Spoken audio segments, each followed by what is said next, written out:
এই বালক, উঠে বয়, আমি বুঝছি তো তোর খুব বিপদ। হ্যাঁ বাবা, তুই বুঝলে কি করে আমার বিপদ?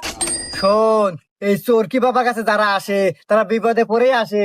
তুই খালি আমার আশীর্বাদটা গলায় পর। হ বাবা, আমি খুব বড় বিপদে পড়ে এই তোমার কাছে আসছি বাবা।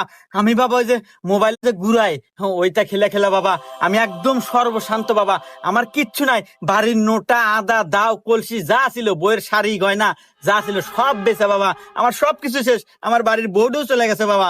আমি তোমার কাছে আসছি বাবা যে আমি তোমার এর থেকে মুক্ত পাইবার চাই বাবা। আমি একদম ভালো হইবার চাই বাবা, আমার তুমি এখান থেকে বাঁচাও বাবা। আর আমার ভবিষ্যতে কি হবো বাবা, এইটা একটু সব ঠিকঠাক করে দেন বাবা। ভবিষ্যৎ ভবিষ্যৎ গড়বে এই চোরকি বাবা। চোরকি যতদিন আছে তুই শুধু